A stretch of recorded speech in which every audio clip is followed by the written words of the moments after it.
Seorang jenderal yang sering berantem sama istrinya bingung kenapa istrinya marah-marah melulu. Pak Jenderal iri melihat supirnya si Udin yang mesra banget sama pacarnya. Suatu hari Pak Jenderal curhat sama si Udin. Din, kamu kok bisa mesra banget sama pacarmu? Nggak seperti saya. Kamu lihat sendiri kan, saya dan Nyonya selalu ribut. Apa sih rahasianya? Udin menjawab, kalau saya sih biasa-biasa aja Pak. Cuma saya sering membuat kejutan-kejutan kecil.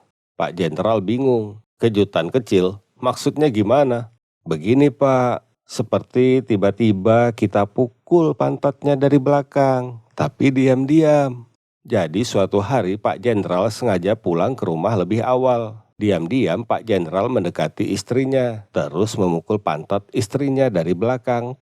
Tanpa menoleh ke belakang, Bu Jenderal berteriak manja. Udin, nakal kamu ya. Seorang dukun sedang memandikan keris dengan bunga 7 rupa. Tiba-tiba datanglah Parto ke padepokan si dukun. Saat melihat si dukun sedang memandikan kerisnya, Parto berkata, "Wah, Mbah, itu pasti keris naga yang terkenal sakti itu ya, yang memberi kekuatan paranormal untuk Mbah." Tanpa menoleh, si dukun menjawab, "Ketahuilah, aku dapatkan keris ini dari puncak gunung Mahameru. Aku bertapa selama 40 hari. Dan di hari ke-41, aku bertemu ular besar. Aku tangkap ular itu." Wah, hebat Mbah. Jadi ular besar itu mengecil dan menjelma menjadi keris sakti ini ya Mbah? Kamu kebanyakan nonton film horor. Ya nggak mungkin lah. Ular itu aku jual 200.000. Terus duitnya aku beli keris ini di Tokopedia 150.000. Masih ada sisa 50.000. Lumayan. Seorang pengusaha susu segar sedang sekarat di ICU rumah sakit. Dia dikelilingi oleh suster, 2 anak laki-lakinya, 1 anak perempuan, dan istrinya. Dan ia menyampaikan wasiatnya. Agus, kamu sebagai anak tertua mewarisi apartemen Menteng. Lalu kepada putrinya ia mewariskan. Soimah, kamu perumahan Kelapa Gading Indah. Dan untuk kamu Udin sebagai anak bungsu perkantoran Mulia Tower, lantai 4 sampai 15. Terus untukmu istriku dapat 3 komplek perumahan mewah di Pondok Indah. Suster yang mendengar wasiat itu jadi takjub dan bilang ke istrinya, "Wah, ibu sungguh beruntung ya. Walaupun bapak cuma pengusaha susu, tapi sangat kaya dan mewariskan semua untuk keluarganya." Istrinya menjawab, "Hah? Kaya? Kamu bercanda? Yang diwariskan itu rute antar susu." Waktu zaman Orde Baru dulu, ada seorang warga Cina yang ingin jadi WNI. Jadi dia menjumpai petugas di kantor imigrasi. Lalu si petugas melakukan tes wawasan kebangsaan. Engkau jangan takut, pertanyaannya gampang kok. Saya akan mulai dengan sejarah. Petugas mengambil gambar R.A. Kartini dan bertanya, "Ini gambar siapa?" Dengan yakinnya si engkau menjawab, "Hanya, itu kan Nyonya Menil. Bagus loh, oi seling minum." Terus petugas mengetes wawasan tentang pemerintahan dengan memperlihatkan foto Presiden Soeharto yang menempel di dinding. Foto siapa itu? Hanya, itu kan hopeknya Lim. Pintel agang ya, anak-anaknya juga. Mendengar jawaban itu, si petugas jadi sakit kepala. Waduh, ini tes terakhir ya kok. Coba nyanyikan lagu Indonesia Raya. Si engkoh langsung berdiri tegap dan bernyanyi. Indonesia, tanah airmu. Petugas langsung berdiri. Stop. Kenapa tanah airmu kok? Hei ya, tanah tangan lo, balu awe bilang tanah airku. Suatu hari, waktu hujan deras, Pak Haji dan Pastur yang bersahabat akrab pergi bareng naik bis kota. Waktu naik ke bis, Pak Haji bilang, "Bismillah." Pasturnya nyeletuk, "Maaf Ji, ini bukan Bismillah, tapi bis kota." Pak Haji pun ketawa. Bisa aja lu Pastur. Pas dalam perjalanan, tiba-tiba ada petir menyambar keras banget. Pastur pun kaget dan refleks bilang, "Haleluya." Pak Haji pun langsung balas nyeletuk, "Maaf Pastur, itu bukan haleluya, tapi halilintar." Pastur pun jadi ngakak. Satu sama nih ya. Waktu udah nyampe di tujuan dan mau turun dari bis, ternyata di situ banjir. Pastur pun minta tolong sama Pak Haji. "Ji, tolong gendong gua dong. Lu enak pakai sendal. Nah gua susah nih pakai sepatu kalau basah." Pak Haji pun dengan ikhlas menggendong sahabatnya. Tapi pastor itu ketawa-ketawa terus. "Kenapa lu ketawa?" tanya Pak Haji. "Soalnya baru kali ini ada pastor naik haji." Wali kota melakukan inspeksi mendadak ke sebuah rumah sakit jiwa di kotanya. Seluruh dokter dan staf RSJ berdiri. Ada juga beberapa pasien yang menurut pemeriksaan sudah hampir sembuh. Wali kota pun menyalami seluruh staf dan waktu sampai di barisan pasien, wali kota menyapa sambil berkata, "Saya wali kota."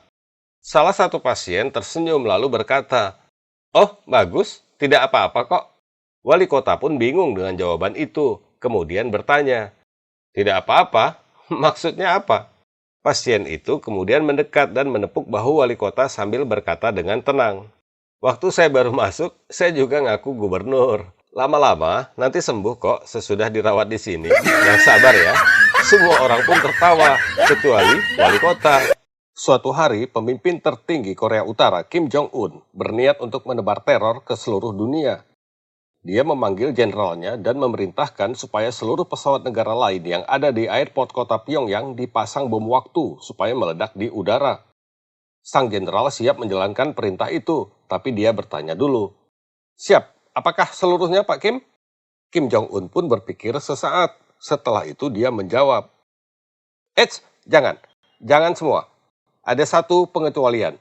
Kalian jangan pasang bom waktu di pesawat Garuda milik Indonesia." Jenderal pun heran dan bertanya lagi, "Siap, tapi kenapa Pak Kim? Apakah kita takut sama Indonesia?" Kim Jong-un tertawa dan menjawab, Bukan. Soalnya pesawat Garuda Indonesia biasanya telat. Ntar meledaknya di sini juga."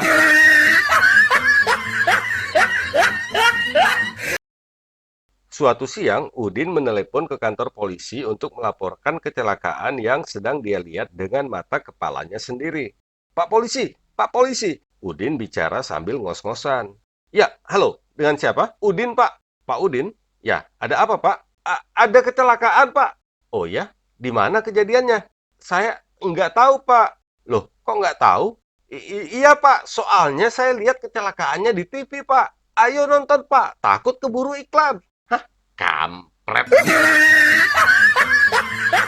Suatu hari, Udin sedang mengikuti tes wawancara kerja di sebuah perusahaan terkenal. Staf perusahaan itu bertanya kepada Udin, "Saudara Udin, apakah sebelumnya pernah bekerja?" "Oh, jelas pernah, Pak." Bagus. Pengalaman kerja Anda apa?" "Sebagai admin, Pak." "Admin? Berapa lama?" Sekitar 2 tahun, Pak." 2 tahun? Berarti Anda sudah tahu banyak ya tentang administrasi. Ngomong-ngomong, jadi admin di mana?" Di grup WA, Pak."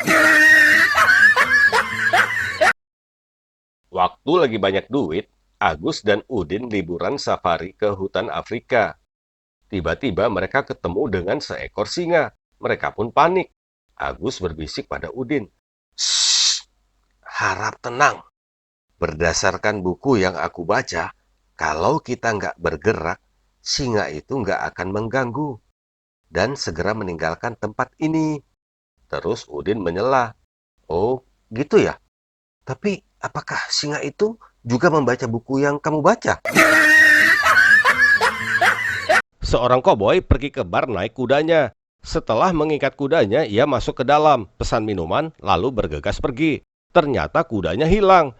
Dia masuk kembali ke bar sambil berteriak, "Siapa yang mencuri kuda saya?" Rupanya nggak seorang pun yang menjawab. Si koboi berkata lagi, "Oke, saya tunggu 5 menit. Kalau dalam waktu 5 menit nggak ada yang ngaku, terpaksa saya akan lakukan apa yang telah saya lakukan di Texas. Dan terus terang ya, saya nggak suka melakukan hal itu lagi." Satu persatu pengunjung bar pun lari keluar, sampai yang tinggal hanya si bartender. Dengan gemetar si bartender bertanya, "Maaf, kalau boleh tahu, apa yang telah kau lakukan di Texas?" Cowboy itu menjawab, Waktu itu saya terpaksa pulang jalan kaki." Setiap malam minggu, ibunya ngelihat si Agus cuma di rumah aja. Si ibu jadi khawatir kalau anak laki-lakinya itu ada kelainan, karena umurnya udah 25 tahun tapi masih jomblo. Terus si ibu nanya ke Agus, "Gus, malam minggu kok di rumah aja? Kamu udah punya pacar belum?" Umur kamu kan udah 25. Teman-teman sebaya kamu udah pada punya istri dan anak. Udah kok, Bu. Ini juga mau berangkat ngapel. Loh, kamu kok nggak ngasih tahu ibu kalau udah punya pacar? Siapa namanya? Orang mana? Namanya Sari, Bu. Orang kompleks sebelah. Oh, si Saripah, anaknya Pak Said ya? Yang cantik kayak Arab-Arab itu kan? Besok ajak main ke sini dong.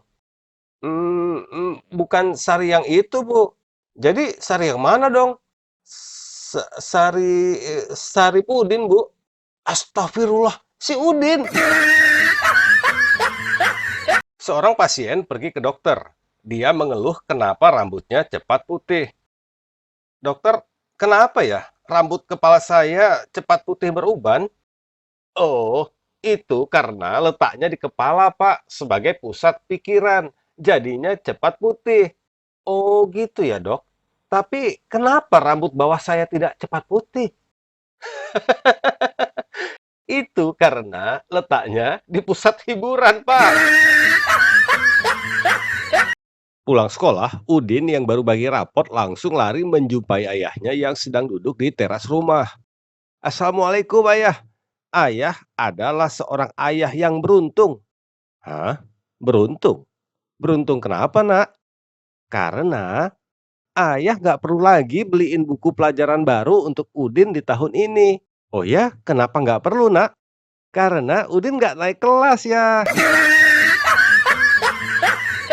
Suatu hari di dalam bis kota yang penumpangnya penuh berjubel, seseorang bertanya kepada penumpang lain di sampingnya yang berbadan kekar dan berambut cepak.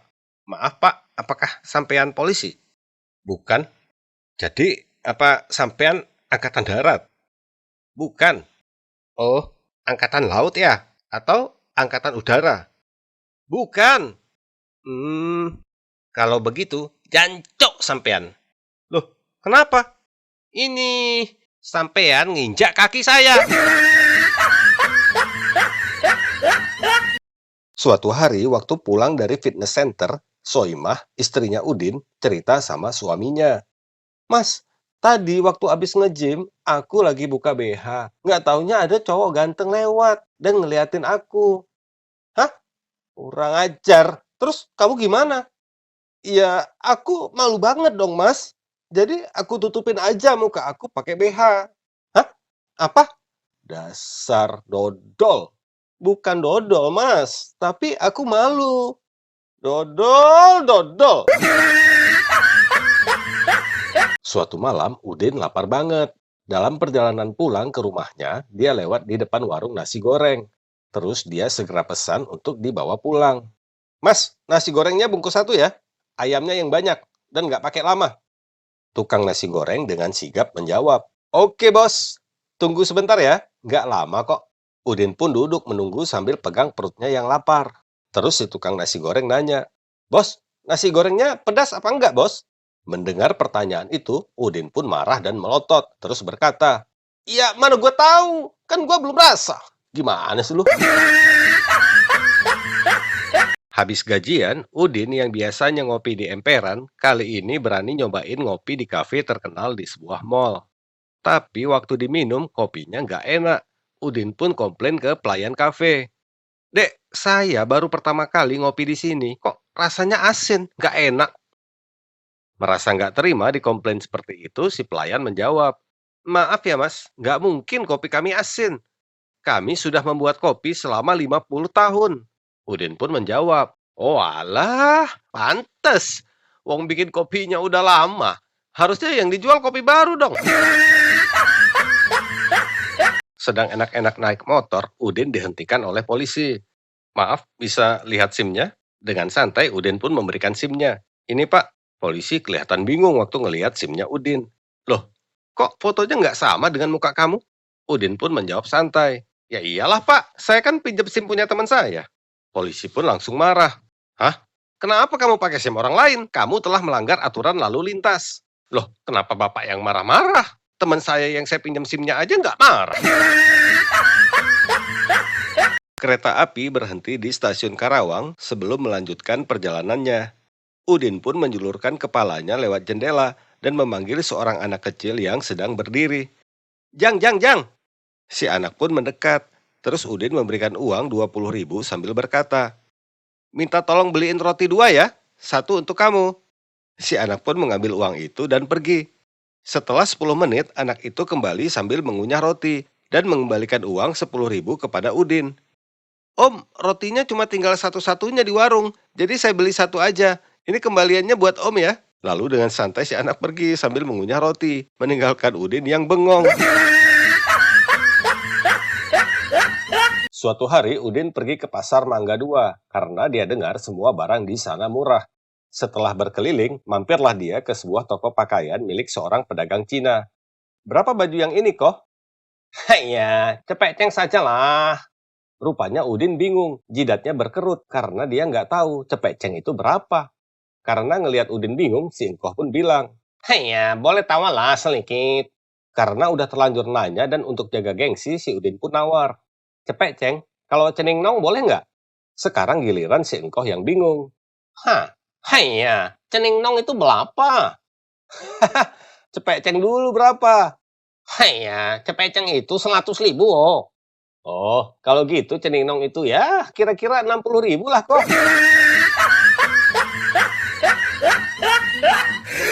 Karena sekarang ini sedang tren pelihara kucing, suatu hari Cinta Laura pun pergi beli kucing. Pas nyampe di sebuah toko, dengan semangat Cinta Laura pun langsung masuk dan bertanya, "Mas, ada kucing Angora?" Penjaga toko agak bingung, terus menjawab, "Hah? Kucing? Nggak ada, Mbak." "Oh, oke. Kalau kucing Persia?" "Hmm? Nggak ada juga, Mbak." "Oh my God. Oke, kalau kucing kampung?" Maaf ya Mbak, kami nggak jual kucing." "What? So, why di depan you tulis toko cat?" Seorang ibu bertanya kepada anaknya yang berusia 8 tahun soal cita-cita si anak nanti setelah dewasa. "Cita-cita kamu nanti kalau udah besar mau jadi apa, Nak?" Dengan semangat si anak menjawab, "Aku mau jadi polwan, Bu." Ternyata dengan tegas ibunya menjawab, "Hah? Polwan? Nggak boleh." Si anak ngerasa heran, terus mengganti jawabannya. "Kalau nggak boleh jadi polwan, aku mau jadi pragawati aja, Bu." Rupanya si ibu semakin marah. "Apa-apaan kamu? Masa mau jadi pragawati? Nggak boleh." Si anak mulai ngerasa takut dan bertanya, "Kenapa semuanya nggak boleh, Bu? Apa aku cuma boleh jadi ibu rumah tangga aja seperti ibu?" Sekarang si ibu nggak marah lagi, tapi justru memeluk anaknya sambil berkata, "Kamu ini laki-laki, Udin." Suatu hari waktu Parto sedang duduk santai di teras rumahnya, tiba-tiba istrinya datang dalam keadaan panik dan berteriak, "Pak, si Udin nelan koin cepek, cepat bawa ke dokter." Parto pun terkejut dan menjawab sambil melotot ke istrinya, "Hah, Mama udah gila ya? Bayar dokter 500.000 cuma buat ngeluarin koin cepek." Waktu pelajaran tahun baru di SD, Bu Guru ingin tahu apakah ada di antara murid barunya yang sudah bisa berhitung. "Siapa yang sudah bisa berhitung?" Seorang anak bernama Udin pun angkat tangan. "Saya, Bu Guru." Bu Guru pun senang dan bertanya, "Wah, hebat. Benar kamu bisa berhitung?"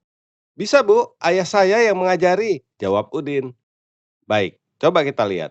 Setelah angka 3 berapa?" "4, Bu." "Bagus. Setelah 6? 7, Bu." "Bagus. Setelah 9? 10, Bu." "Wah, bagus sekali. Rupanya ayah kamu benar-benar pintar mengajar kamu berhitung. Lalu setelah 10 berapa?" Dengan senyum penuh keyakinan, Udin pun menjawab, "Jack, Queen, King, terus As, Bu." Suatu hari, Soimah menemukan kondom bekas di kamar majikannya. Lalu sambil menunjukkan dengan jijik, dia bertanya, "Ih, Nyonya, apa nih?" Dengan santai, si Nyonya menjawab, "Kalian orang desa nggak pernah bermain cinta ya?" Pembantu menjawab, "Ya pernah dong Nyonya, tapi nggak sampai kulit ngelupas kayak begini. Ih, alah, kamu buang sana." Seorang istri sedang curhat pada suaminya sebab kesal terhadap pembantu mereka. "Papa, kesel deh ke si Imah. Masa celana dalam mama hilang?" "Shh, Mah, jangan teriak gitu. Malu sama tetangga. Udah nanti papi beliin lagi yang lebih bagus. Masa hilang celana dalam satu aja ributnya minta ampun? Aduh, Pah, bukan cuma satu yang hilang, Pah. Hah? Jadi hilang berapa? 10, Pah. 10. Hah? 10? Tapi kayaknya nggak mungkin loh, Mah. Pembantu kita yang nyuri celana dalam Mama. Loh, kenapa nggak mungkin, Pah? Ya, nggak mungkin kayaknya, Mah. Soimah kan jarang pakai celana dalam. Hah? Hah? Kok Papa tahu? Suatu hari, seorang nenek bertanya sama cucunya. Cuk, nenek sering dengar orang ngomong selingkuh. Selingkuh itu artinya apa ya, Cuk?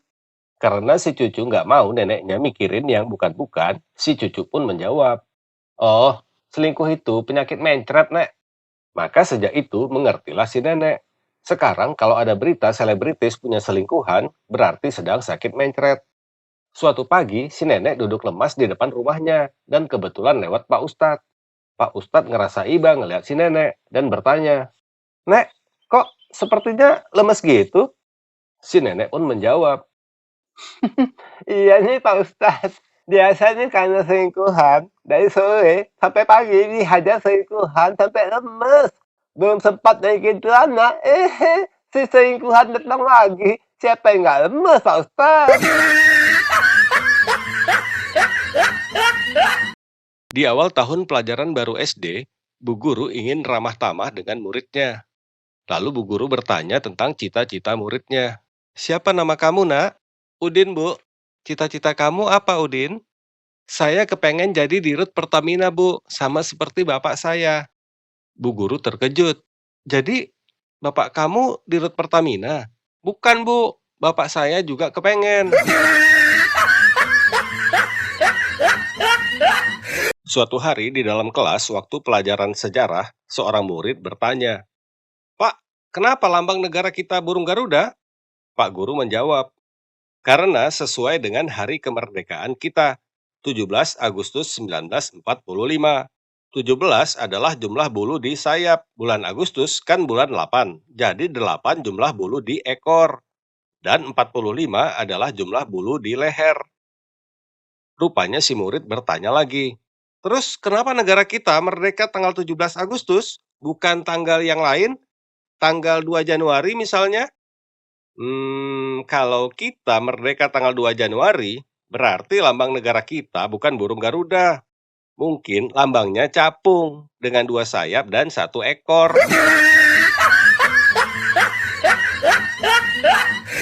Suatu hari, pas Udin sedang ke masjid, ada bocil menangis. Terus Udin bertanya, kenapa dia nangis? Si bocil bilang sepedanya dicuri, padahal baru dibeli. Wah, Udin gak nyangka, masih aja ada orang jahat di masjid. Akhirnya karena kasihan, gak tega lihat si bocil nangis terus, Udin pun mengajak bocil itu ke rumahnya untuk ngembaliin sepedanya. Si Udin sedang main tebak-tebakan dengan pacarnya Soimah. "Say, coba kamu jawab, apa bedanya kucing sama burung? Hayo." "Wah, itu gampang, Say. Kalau kucing nggak bisa terbang, sedangkan burung bisa terbang." Hehehe, salah. Coba pikir lagi.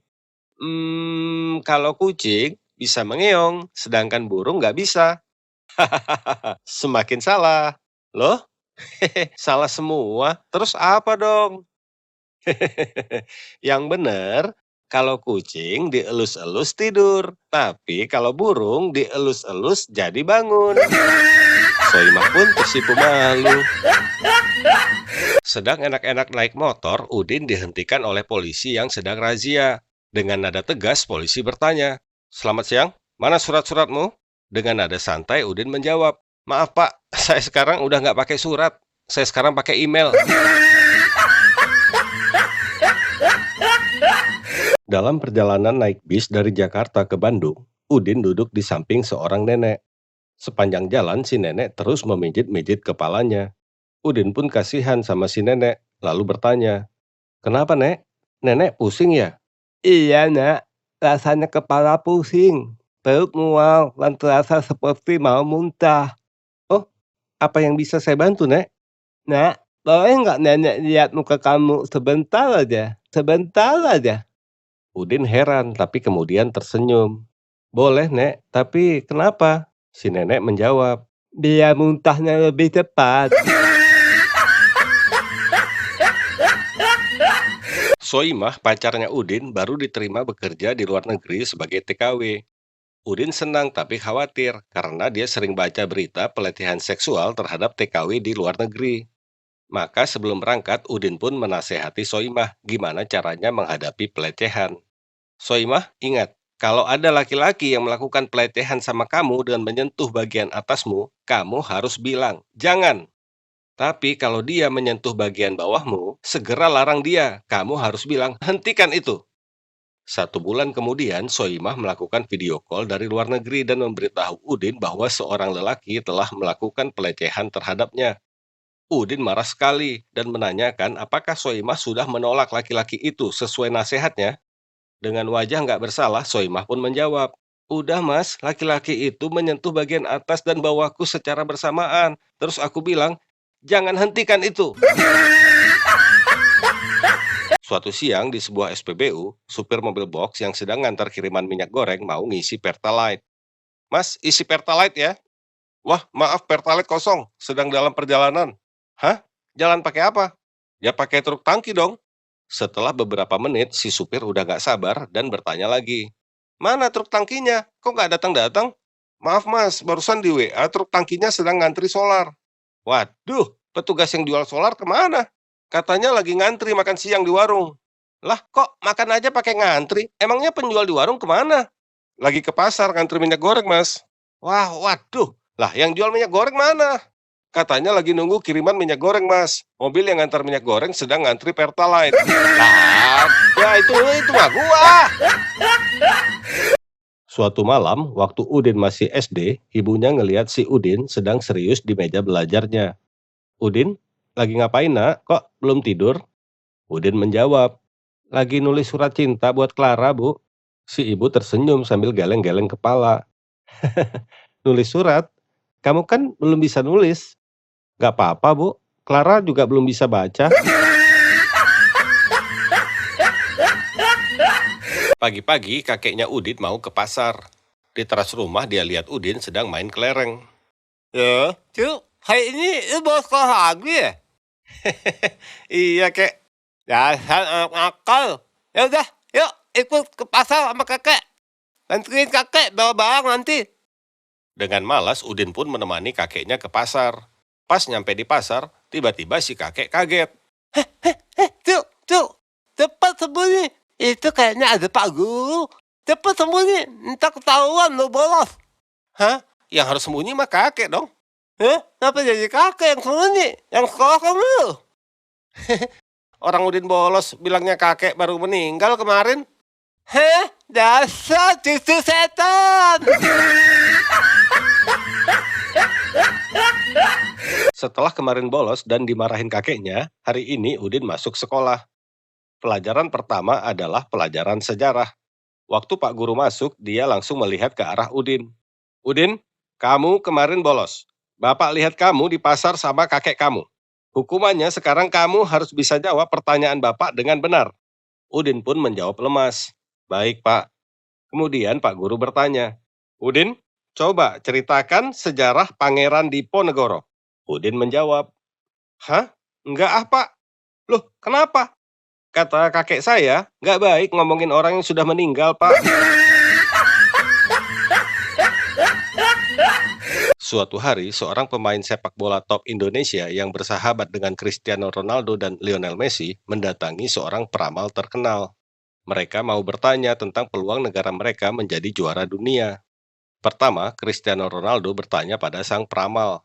Pak Peramal, kapan Portugal bisa jadi juara dunia? Peramal menjawab, 20 tahun lagi.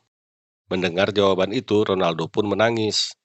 Kemudian Lionel Messi pun bertanya, Pak Peramal, kapan ya Argentina jadi juara dunia lagi? Peramal pun menjawab, 16 tahun lagi. Mendengar jawaban itu, Messi pun menangis juga. Rupanya pemain sepak bola Indonesia pun mau diramal. Terus dia bertanya, Pak Pramal, tolong ramalkan kapan Indonesia juara dunia. Peramal itu terdiam agak lama. Tiba-tiba sang peramal pun menangis.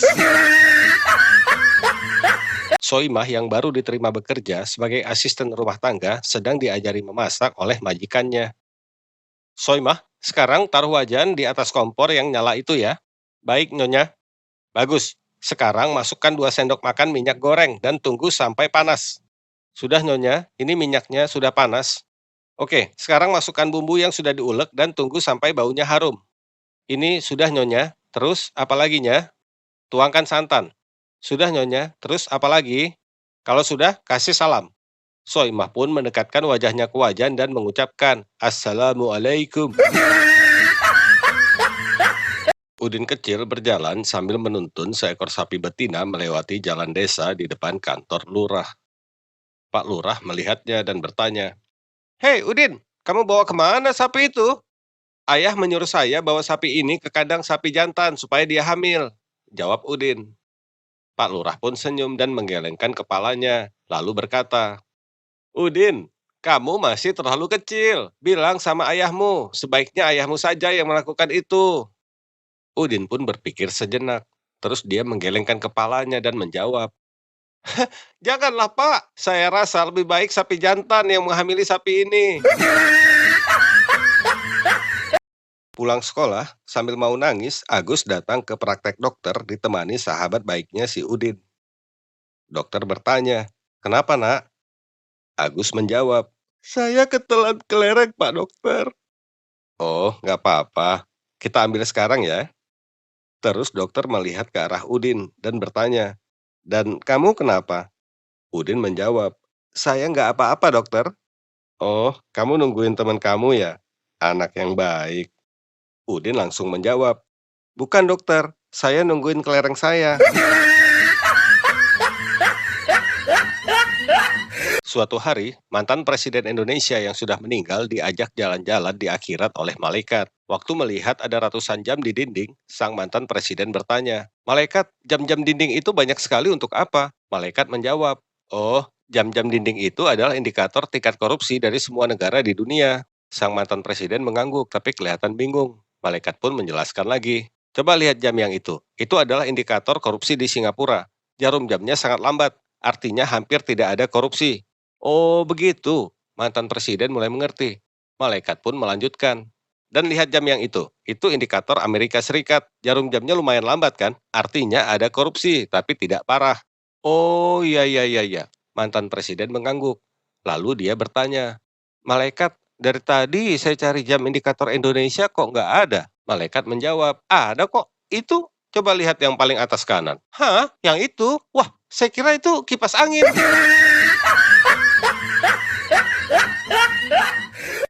Di kawasan sekitar kampus ITS Surabaya, seorang salesman sedang mempromosikan merek perlengkapan mandi perusahaannya kepada seorang mahasiswa. Sebelumnya dia mensurvei dulu tentang produk yang dipakai si mahasiswa. Sabun merek apa yang Anda gunakan selama ini? Si mahasiswa menjawab, sabun boy. Oke, kalau pasta gigi apa yang Anda gunakan? Odol ya? Odol boy. Oke, kalau sampo, sampo boy. Si salesman mulai bingung karena dia nggak pernah dengar merek Boy. Lalu dia bertanya lagi, maaf ya, saya belum pernah dengar merek Boy. Apakah merek Boy ini produk lokal atau luar negeri? Si mahasiswa menjawab, bukan merek lokal atau luar negeri. Boy itu teman kos saya. Oh, jadi selama ini kamu mandi segala macam tuh pakai odol punya temen ya? Ya gitu deh. Seorang pria mengunjungi temannya yang telah terpilih menjadi ketua DPRD. Dia mohon bantuan untuk dapat pekerjaan, tapi masalahnya dia cuma tamatan SMA. Oke, kamu bisa saya bantu jadi direktur di perusahaan daerah. Gajimu 50 juta sebulan. Oh, jangan, itu terlalu penting. Berikan aku pekerjaan yang tidak sepenting itu. Oke, kalau begitu, kamu bisa saya tunjuk jadi perwakilan pemerintah di perusahaan minyak. Gajimu 30 juta sebulan. Wah, itu masih terlalu penting untukku. Oke, begini saja yang gampang. Kamu saya angkat sebagai salah satu staf ahli saya di dewan ini dengan gaji 10 juta sebulan. Wah, itu juga masih terlalu tinggi. Mungkin kamu bisa tolong aku untuk jadi pegawai saja di kelurahan. Ketua DPRD langsung menjawab dengan muka serius. Wah, justru itu yang tidak bisa. Karena untuk jadi pegawai di kelurahan, minimal kamu harus punya ijazah S1. Badan Kesehatan Dunia atau WHO pernah melakukan survei terhadap mayoritas pria dewasa mengenai hal apa yang akan dilakukan pertama kali setelah selesai berhubungan intim. Dan hasil survei tersebut adalah berikut ini. 2% pria setelah berhubungan intim akan langsung tidur. 3% pria akan memakai bajunya kembali. 5% pria akan keluar dari kamar dan merokok. 10% pria akan langsung mandi. Sedangkan sisanya yang 80% akan pulang ke rumah istrinya.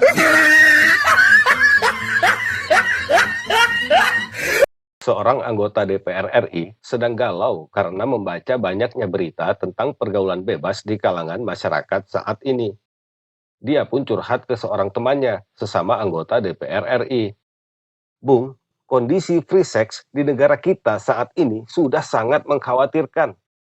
Kita harus usulkan pembuatan undang-undang untuk melarang seks pranikah. Karena banyak orang yang melakukan hubungan seks padahal belum menikah. Temannya mendengarkan sambil manggut-manggut. Dan dia pun melanjutkan curhatnya lagi. Bung tahu, dulu saya tidak melakukan seks dengan istri saya sebelum saya menikahi dia. Kalau Bung gimana? Temannya menjawab, wah, aku nggak ingat. Siapa nama istri kamu?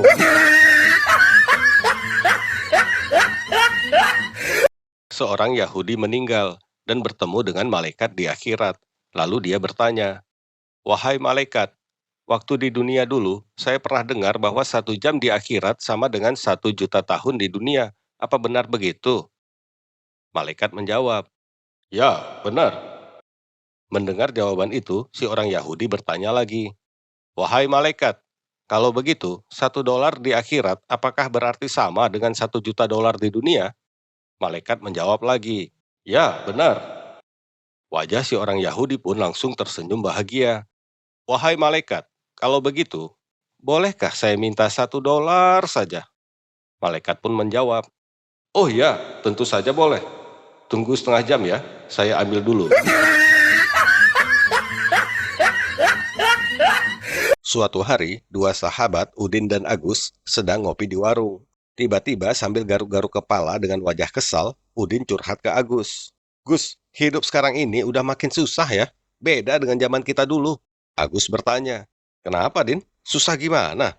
Gini Gus, dulu dengan uang 5.000, aku masuk toko udah bisa dapat sabun, sampo, mie instan, kopi, roti, rokok juga. Oh iya iyalah Din, itu namanya inflasi. Harga barang naik terus, nilai uang jadi menurun. Apalagi sekarang kan baru selesai pandemi. Terus ada perang Ukraina sama Rusia lagi. Itu semua ngaruh sampai ke negara kita. Untung aja negara kita nggak bangkrut kayak Sri Lanka. Udin langsung geleng-geleng kepala dan berkata, bukan itu Gus masalahnya. Bukan karena barang-barang udah mahal. Loh, jadi karena apa Din? Sekarang semua toko pakai CCTV. Pulang ngopi, Agus ngajak Udin temanin dia ke apotik untuk beli obat batuk. Sambil ngomel, Udin pun pergi menemani Agus. Lu aja deh yang masuk, gue males banget ngantri di apotik. Gue nunggu di luar aja ya. Ya udah, tungguin ya. Agus pun masuk ke dalam apotik. 15 menit kemudian, Agus keluar dari apotik dan langsung berbisik ke Udin. Din, lu tahu nggak? Penjaga apotiknya nggak pakai BH. Udin langsung melongo. Ah, serius lu? Ya iyalah, salah lu sendiri tadi nggak ikutan masuk. Tiba-tiba Udin langsung nyelonong masuk ke apotik ninggalin Agus. 5 menit kemudian Udin keluar dan bertanya, yang mana Gus ceweknya? Gak ada kok. Hah? Cewek? Cewek yang mana? Yang penjaga apotik yang nggak pakai BH. Lah, siapa bilang cewek? Penjaga apotiknya cowok semua. Dan mereka nggak pakai BH kan? Bangke lo Gus. Suatu hari, Agus sedang membonceng Udin naik sepeda motor. Sampai di Senayan, mereka terjebak macet parah dan ada rame orang di jalanan. Udin yang penasaran turun dari motor dan bertanya ke seorang pemuda di tengah jalan. Ada apa mas? Kecelakaan? Si pemuda menjawab, ini ada kelompok teroris yang menyandera seluruh anggota DPR. Mereka minta tebusan uang cash 100 miliar. Kalau enggak, semua anggota dewan yang mereka sandra itu akan disiram bensin dan dibakar. Mendengar itu, Udin kaget. Waduh, terus gimana? Si pemuda menjawab, makanya sekarang ini saya dan teman-teman sedang berusaha ngumpulin sumbangan. Anda mau nyumbang, Mas? Udin bingung, terus sambil ngeraba dompetnya, Udin bertanya, rata-rata yang lain nyumbang berapa, Mas?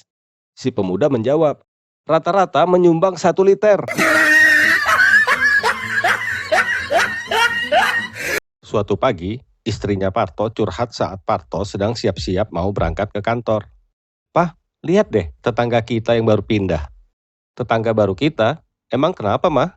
Suaminya itu loh, Pak. Selalu mencium istrinya sebelum pergi. Kenapa Papa nggak pernah kayak gitu? Parto pun langsung bersemangat. Papa sih pengennya juga kayak gitu, Mah. Tapi Papa kan belum kenal sama istrinya. Ntar deh kalau udah kenal. Waktu Parto sedang santai sambil merokok di teras rumahnya, istrinya datang.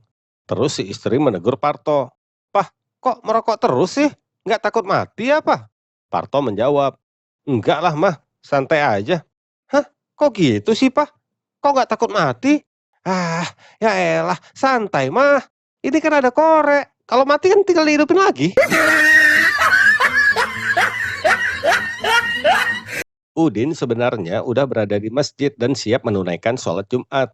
Tapi tiba-tiba Udin pulang setelah mendengar pengumuman pengurus masjid. Sampai di rumah, ibunya bertanya, "Nggak Jumatan, Din?" "Enggak, Bu." "Loh, kenapa?" "Karena Udin bawa HP, Bu." "Lah, emang kenapa bawa HP kok nggak Jumatan?" "Soalnya Udin takut, Bu. Tadi ada pengumuman, yang bawa HP harap dimatikan." Ya, Udin langsung lari. Di Fakultas Kedokteran, seorang profesor sedang memberikan kuliah praktikum bedah mayat. Sang profesor berdiri di samping mayat yang terbaring telungkup di atas meja, dan sekitar 20 orang mahasiswa mengelilingi dia. Sang profesor berkata, dalam dunia kedokteran, kita harus selalu ingat 2 hal penting. Pertama, kita tidak boleh merasa jijik. Setelah itu, sang profesor langsung mencolokkan jarinya ke anus mayat. Lalu dia menjilat jarinya seperti menjilat es krim. Ayo, sekarang giliran kalian mempraktekkannya. Sambil menahan jijik, semua mahasiswa pun terpaksa melakukan perintah sang profesor. Setelah semua mahasiswa bergilir melakukannya, sang profesor pun melanjutkan. Dan hal penting yang kedua adalah memperhatikan sesuatu dengan sangat cermat. Coba, berapa orang di antara kalian yang tadi memperhatikan bahwa saya mencolokkan jari telunjuk dan menjilat jari tengah? Suatu malam di Jakarta, seorang anggota DPR pulang sendirian ke apartemennya setelah selesai sidang di Senayan. Saat baru turun dari mobilnya, dia dihadang seorang perampok dengan pisau. Si perampok berkata, "Serahkan uangmu sekarang juga." Rupanya anggota DPR itu menjawab, "Hei, kamu nggak tahu siapa saya ya? Saya anggota DPR RI." Si perampok pun berpikir sejenak. Lalu dia berkata, "Oh, maaf, rekan seprofesi rupanya."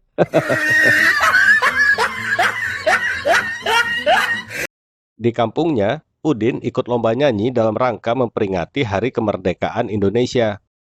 Waktu gilirannya tiba, dengan semangat Udin mulai menyanyi. 16 Agustus tahun 45. Salah satu ibu dewan juri langsung protes. "Hei Udin, salah itu, ulangi." Udin pun mulai nyanyi lagi. 16 Agustus tahun 45.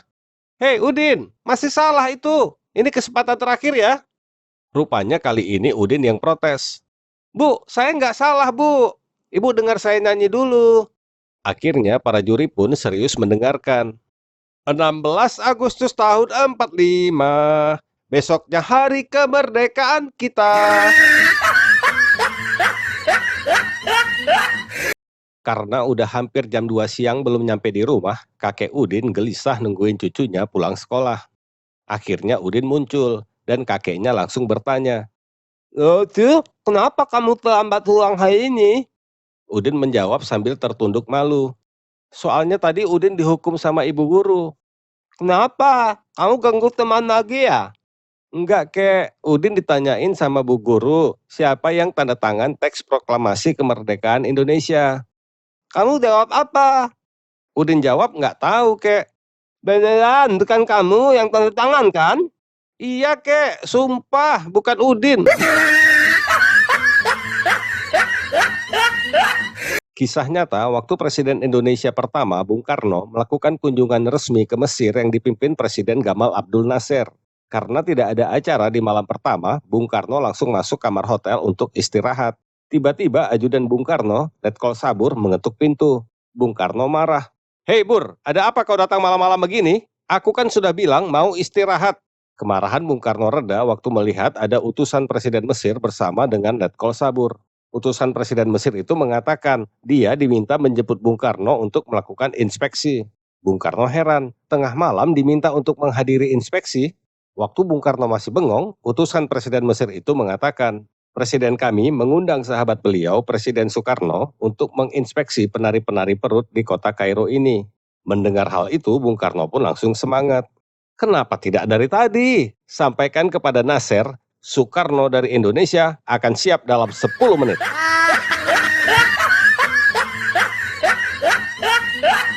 Pada suatu waktu di akhirat, penghuni surga dan neraka sepakat membangun mega proyek, yaitu sebuah jembatan penghubung antara surga dan neraka.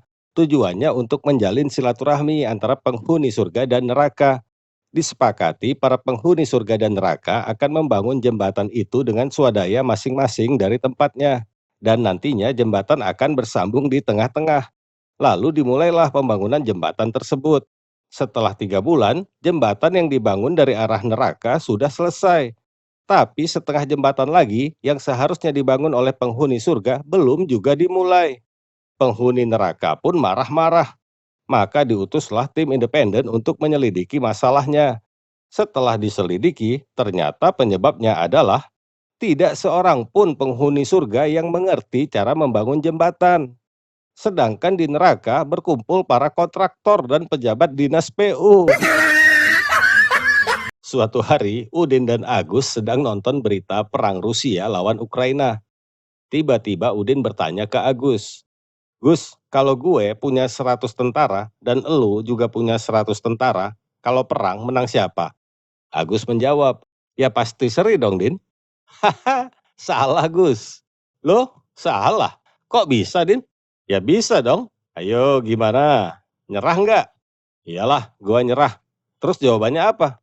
Ya gue dong yang menang. Hah, lu yang menang? Kok bisa?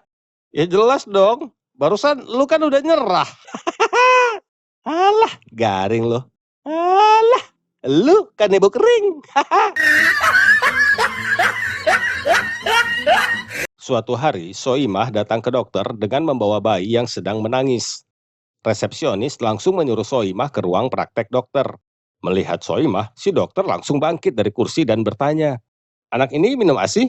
Soimah menjawab, iya dok, minum ASI. Tanpa babi ibu, si dokter langsung meletakkan bayi di kursi dan menidurkan Soimah di ranjang untuk diperiksa. Lalu dokter membuka pakaian Soimah dan memeriksa payudaranya. Setelah mencoba berbagai cara selama 10 menit, ternyata ASI Soimah tidak juga keluar. Lalu si dokter berkata, pantes anak ini menangis, ASInya nggak ada. Soimah menjawab, itu anak majikan saya dok.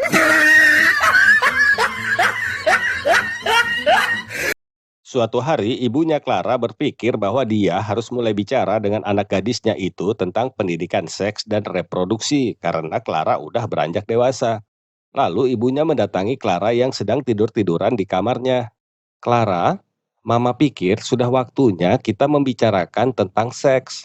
Clara langsung bangkit duduk dan dengan mata berbinar-binar penuh semangat dia berkata, Oke mah, jadi apa yang Mama pengen tahu tentang seks? Mamanya Clara pun pingsan.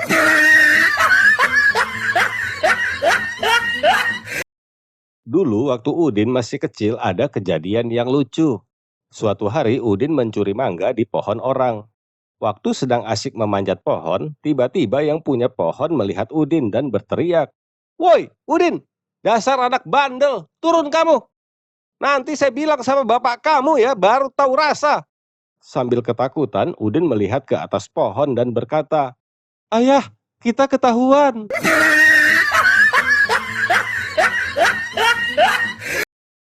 Udin punya tetangga yang gak dia suka, namanya Jaya.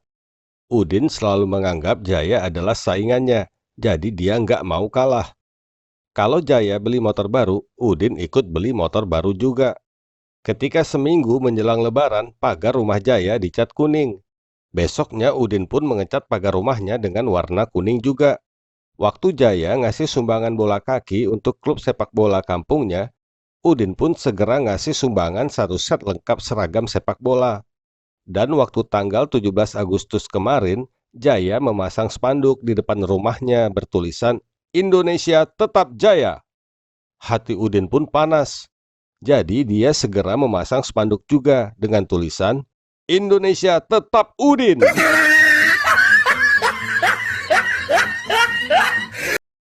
Parto yang baru diangkat menjadi kepala bagian di kantornya tidak senang dengan bunga. Jadi dengan marah dia membentak sekretarisnya. "Susi, siapa yang meletakkan bunga ini di atas meja saya?" "Saya, Pak," jawab sekretarisnya. "Kenapa kamu nggak tanya dulu? Saya nggak suka bunga tahu." "Maafkan saya, Pak, tapi saya disuruh meletakkan bunga di meja Bapak." "Hah? Siapa yang suruh?" "Istri Bapak." "Oh, bagus-bagus ya bunganya."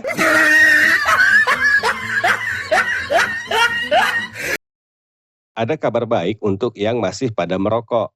Tadi sehabis salat subuh di masjid, ada jemaah yang bertanya ke Pak Ustadz. "Maaf Ustadz, saya mau tanya, di surga ada rokok enggak?" Ustadz menjawab, "Ada." Jemaah itu pun gembira. "Alhamdulillah, lega bener hati ini rasanya dengar jawaban Pak Ustadz." "Iya." "Tapi ada tapinya." "Hah? Tapi kenapa Ustadz?" "Sayangnya di surga ndak ada api. Jadi kalau mau nyalain rokok ya jalan dikit lah ke neraka." Suatu hari seekor kucing yang sedang asik jalan diketawain sama seekor sapi. Si kucing yang ngerasa diketawain jadi kesel. Sapi, kenapa lo ketawa-ketawa?" Si sapi malah ngejek. Cing, lu mah aneh ya. Masa masih kecil udah kumisan?" Hahaha. Rupanya si kucing nggak terima dan balas ngejek. "Woi sapi, daripada lu udah tahu susunya gede, malah keluyuran nggak pakai BH."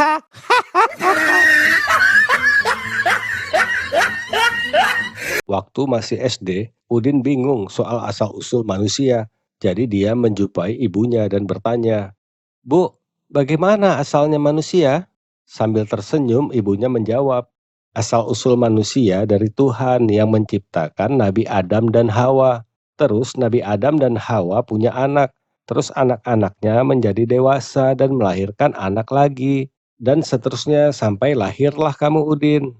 Besoknya Udin menanyakan hal yang sama pada ayahnya. Dan ayahnya menjawab, "Dulu kita adalah monyet. Terus berevolusi sampai berubah menjadi manusia seperti sekarang."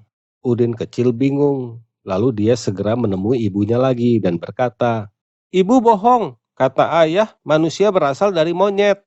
Ibunya menjawab, "Oh, ibu nggak bohong. Ayah kamu juga nggak bohong.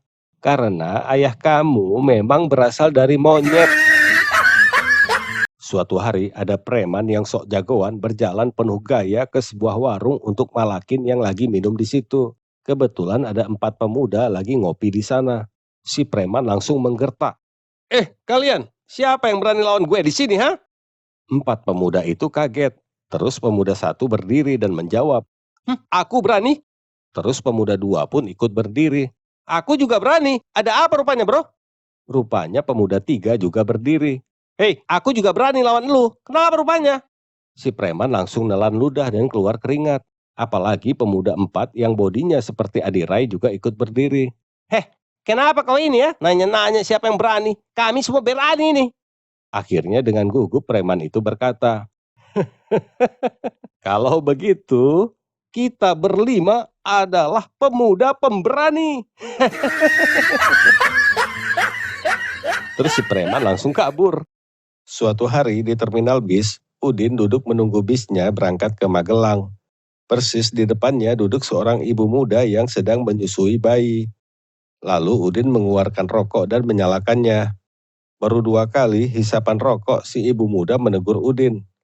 Mas, maaf ya, kalau mau merokok di ruang merokok dong. Ini sekecil saya terganggu dan jadi bangun.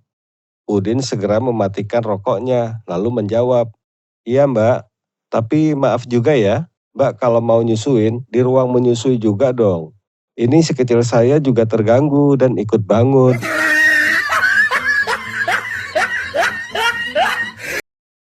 Udin datang ke rumah Pak Ustadz untuk mengaku kalau dia sudah tobat dan rajin sholat. Jadi Pak Ustadz mau ngetes si Udin. Mas Udin, sholat Jumat ada berapa rakaat? Udin menjawab, 4 Ustadz. Mas Udin pulang dulu deh, cari jawaban yang benar ya. Udin pun pulang.